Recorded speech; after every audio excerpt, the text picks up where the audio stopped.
Hello, welcome, ladies and gentlemen. I hope everybody had a good day.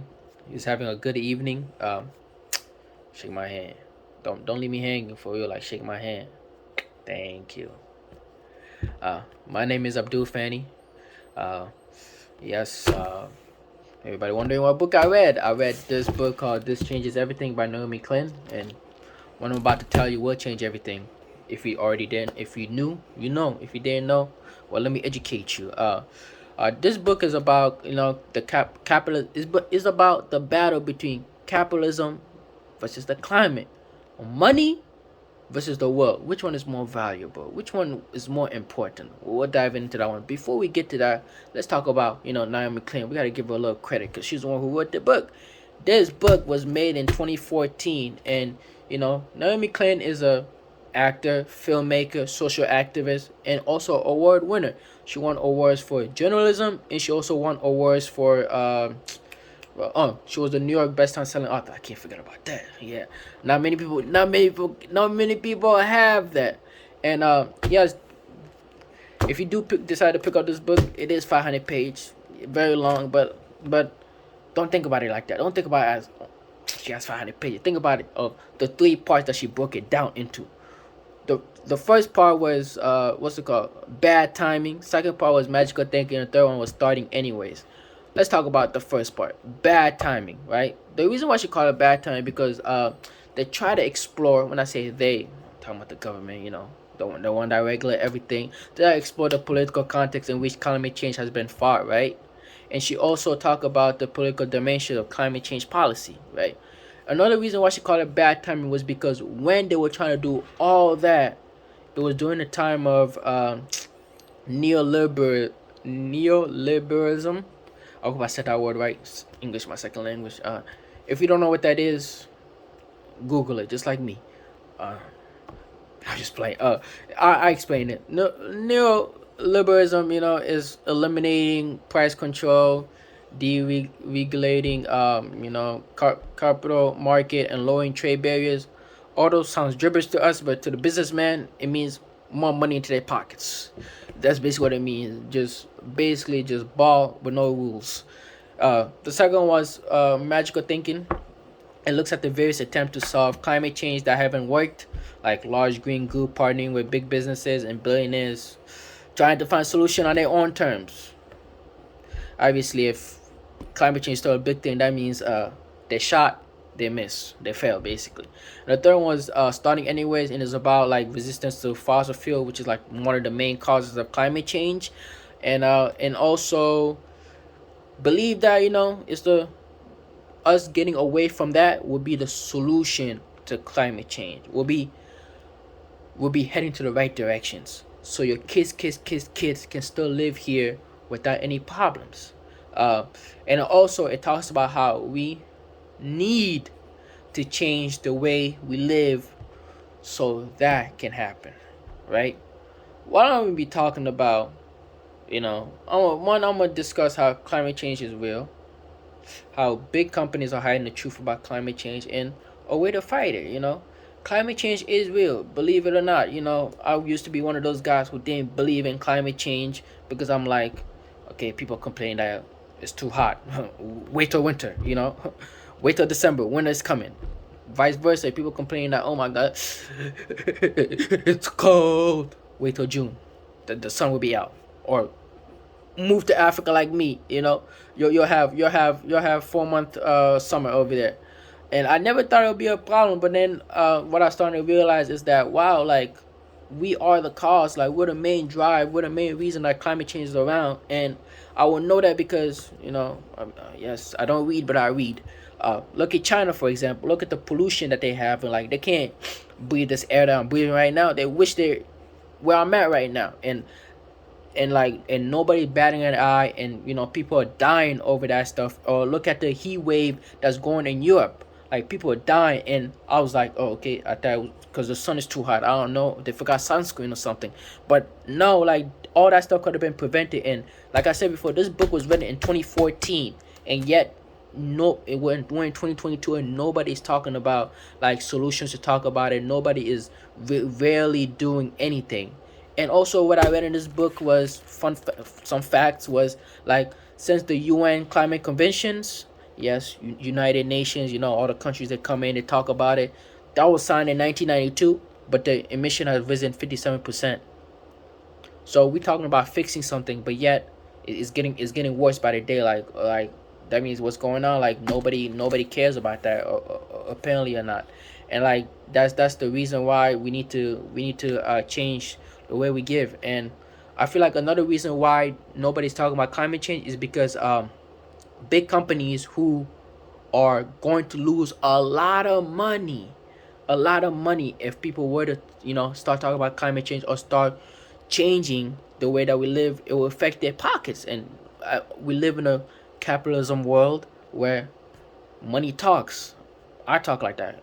If it ain't about money, don't call me. So I understand what's going on, but at the same time, like, if it's affecting us, we need to change that. Like, big companies are basically hiding the truth about climate change. And I just want to read like a couple things from the book that talks about that. If you'll bear with me, please. Class session.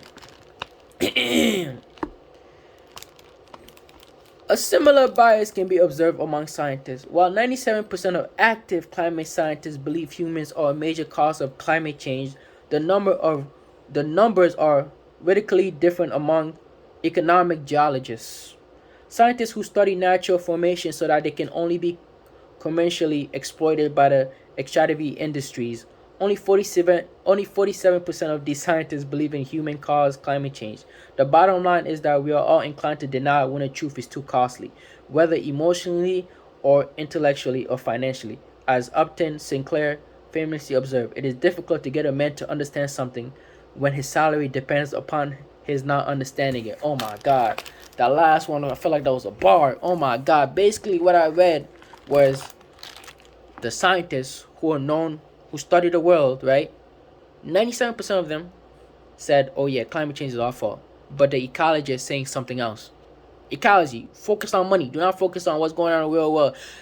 And the last quote, when Sinclair said that, oh yeah, it will affect your pocket, he was not lying. Like, he was not lying. Because if most of your funding do come from oil companies, why would I go against those people who make my salary, who talks? Now you got bills nowadays. People got to talk. And another thing I would like to even point out was, hold on, I'm gonna show you why this is true. Just a little bit. Where is that? The Guardian. The Guardian. If you don't know what the Guardian is, I'm not talking about Guardian Angel. I'm talking about the news outlet. You know them. Revealed that between 2022, no, 2002, sorry, 2002 and 2010, a network of anonymous U.S. billionaires had donated nearly 120 million to groups casting doubt about the science behind climate change. Yes, you might think 120 million is a lot of dollars. Like, why would somebody waste money doing that? Because they gain a lot more. $120 is chump change to them compared to the billions they will lose if they actually came up with ideas, if they actually came up with solutions to fight through that.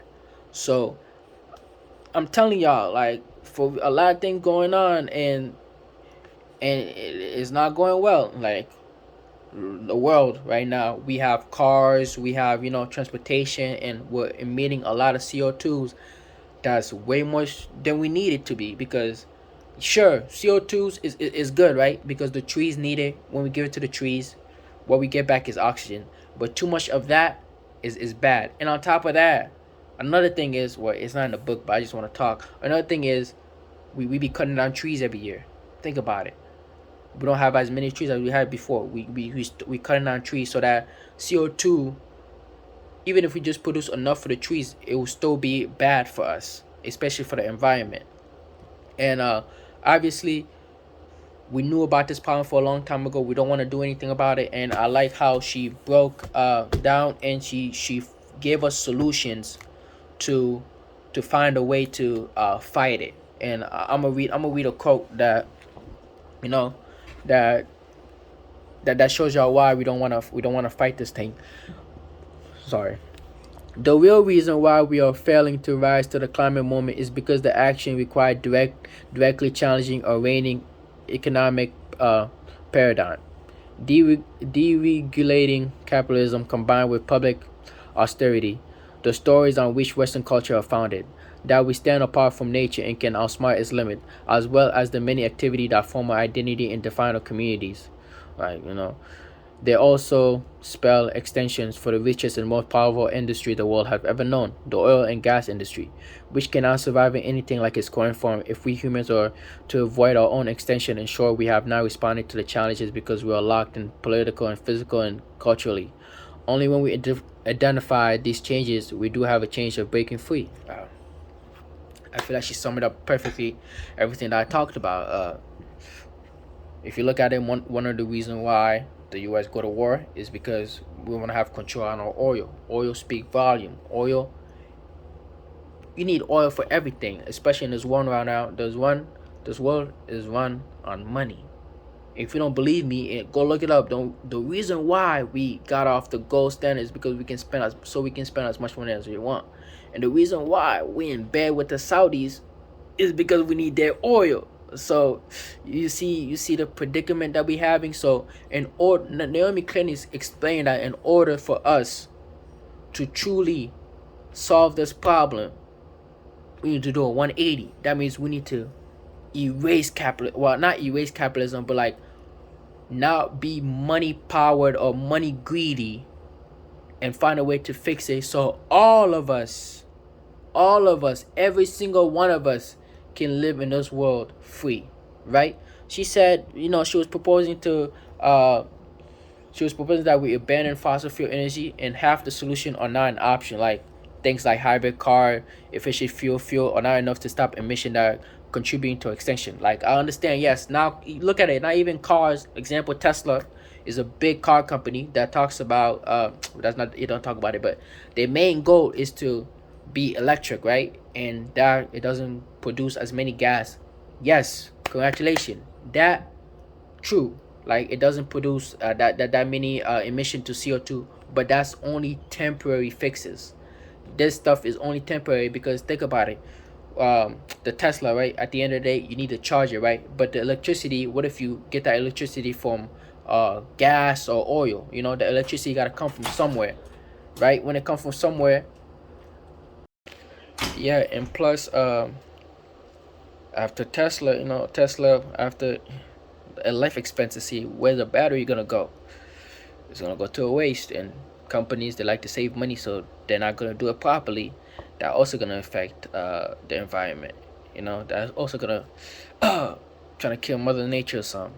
But yeah, yeah, that's about it. I didn't want to give y'all too much spice because I feel like, yes, this is a good book. I will recommend to people to read this. Just to open your mind, just to open your eyes for a little bit. Like I felt like if I read this before I went to my exam, I could have had a 20/20 vision. Like what she talked about was the truth, and it's crazy how companies are trying to hide it, like trying to hide it from us, saying like, oh no, it's no big deal because, like I said, it's all about the money. It's all about the money. That's what makes the world move around. Did she, I'm gonna answer some of the question. What was the main objective of the work? Was it successful? Yeah, I think she was very successful on it because she had a lot of evidence backing up. Oh yeah, I told you it's 500 pages, right? But the last 60 pages, it was just her citing. It was all cited. 60 pages worth of citations. And I looked up a few of them, and she was not lying. Like everything she said was backed up. Like if I was in a pickle with the system, I want her to be my lawyer.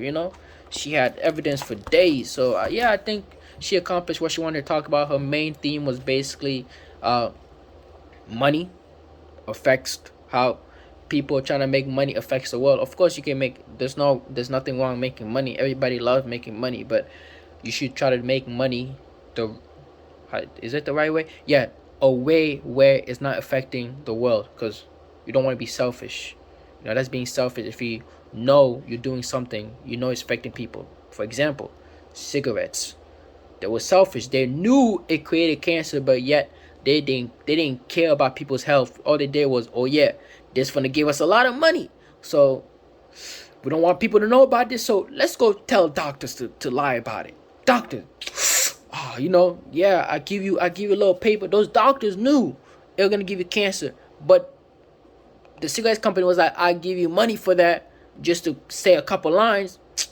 They're not gonna say no because they gotta think about their rent. They gotta think about their family. So it's crazy how the world works sometimes. But yeah, I think she was very, successful. Who was the intended audience? I feel like the intended audience is anybody who got eyes and can read.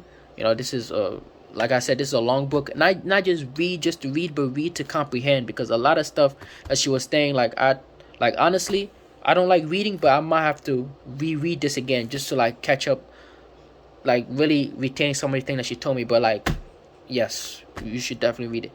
Did the author change or reinforce or cause you to abandon any idea you had previously held? If this was 3 years ago or something, that conversation was fake, it wasn't real. Actually, I was like, I didn't care because it's not affecting me. Yeah, I feel like she would have changed it, but now like, as a, I don't know, businessman or not, I be reading, I be seeing how the oil company affects people, and like even when they be dumping oil to like poor neighborhoods, poor countries actually, and like they dumping it and people getting cancer from the water because they can't drink the water. So I kind of knew like it was affecting, but I didn't know like, I thought this was recent. I didn't know this was going back way like 2002 or whatever. Like was way back. People knew that a decade, 2 decades ago that this was happening. I thought it was just happening in this decade, or I mean in the 2010s or whatever. But that apparently that's not the case. Like I said, yeah, I'll recommend this book. Like you should definitely pick it up, read it if you got time. If you don't, find time to read this book because it's very valuable. Okay, God first, God bless. I hope y'all have a good night.